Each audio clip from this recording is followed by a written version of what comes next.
Hello, this is Wayne Rivers at the Family Business Institute. Thanks for tuning in.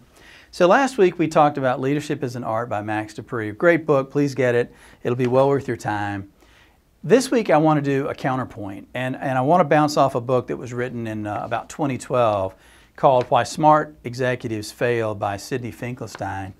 And in the book he looked at the spectacular failures of the 90s and early 2000s, companies like Tyco and Enron, which was, oh my gosh, what a crazy story that was. And he examined those companies and he tried to figure out what were the flaws in the leaders of those companies that caused such spectacular flops.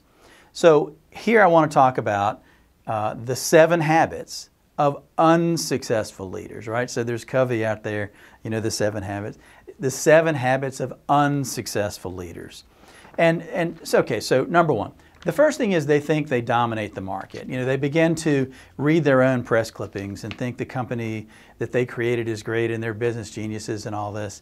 You know, irrespective of what field you're in, let's say you're in construction, all right, and your company disappeared from the face of the earth, and you had a 100,000 square foot warehouse project that you uniquely could build.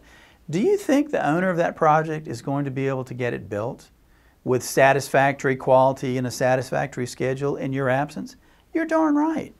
You know, most of us in business think we have this unique flavor, this unique thing that we've created, and we really don't. We're mostly commodities, right? If the Family Business Institute went away, I bet somebody else does terrific blogs, and somebody else could do consulting, and somebody else could run peer groups as well as we do. Not as well as we do, but you know what I mean. All right, maybe I'm falling prey to the first unsuccessful habit. The second thing is they don't have clear boundaries between their business lives and their personal lives. And, you know, sometimes we've had, gosh, I was talking to somebody this week and they've got a family member that just feels entitled somehow. And they don't know, they can't pinpoint a moment in time when this happened, but the behavior has gone from really hard work and keeping his nose clean and being a wonderful contributor that got along with everybody to almost 180 degrees and taking more and more time away from work and not pulling his weight and feeling entitled and demanding more money. And boy, just really crazy. I think you may have heard, on a separate note, you may have heard me talk about business-first family businesses versus family-first family businesses. And business-first family businesses create $6 of net worth on average for every $1 of net worth created by family-first family businesses. So keep the needs of your company primary. Treat the business as a business, treat family as family, keep the two separate, don't let that boundary get blurred. The third thing is they think they have all the answers. So we talked about Max Dupree last week, and he talked about abandoning the leader abandoning him or herself to the strengths of others. And if you think you have all the answers and everybody else is a dolt, that's a reflection on you because you're unable to attract the kind of talent that you really need, most likely. If you're the kind of person that has to make all the decisions, that's fine, that's your style, maybe it works for you.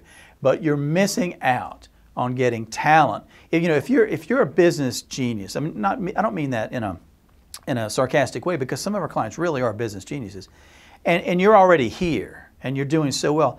What if you got a couple more geniuses to work alongside you? What if you got a Scottie Pippen to work alongside your own personal Michael Jordan? Couldn't that just raise you to a different height?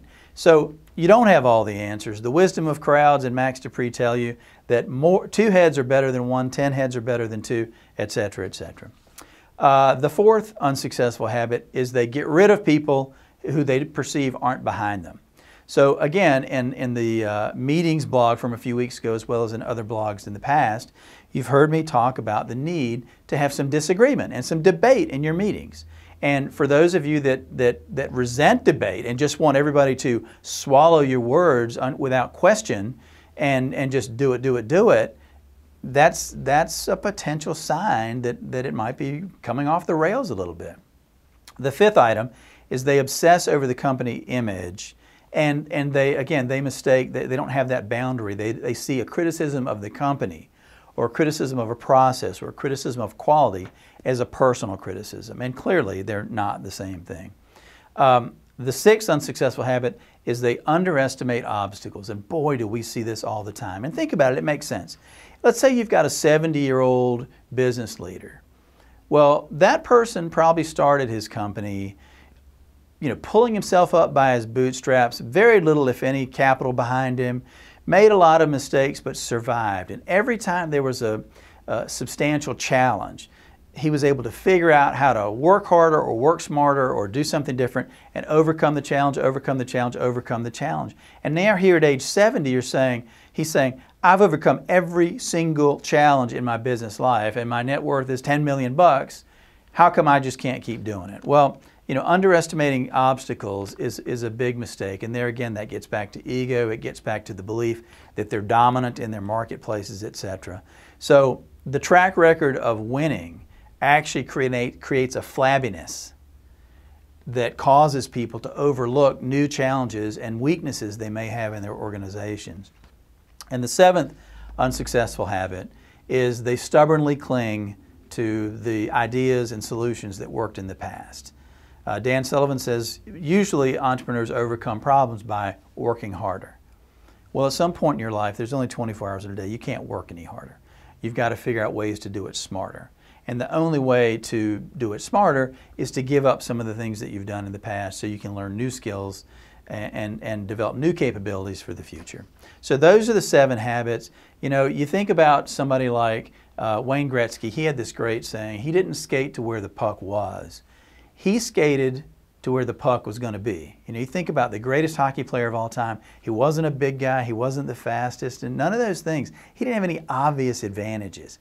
He skated to where the puck was going to be, and that's the challenge for successful leaders. Figure out where the puck is going to be in your company and in your industry and skate there with your organization. And if you look in the mirror and you see some of these 7 unsuccessful habits sort of resonating and hitting home with you, it might be time to sit down and pull a Wayne Gretzky and figure out with your top people, where's the puck going to be and how can we get there and how can we break out of some of these unsuccessful habits that we've let develop in our organization. I'd love to have your comments. This is Wayne Rivers at the Family Business Institute. Thank you.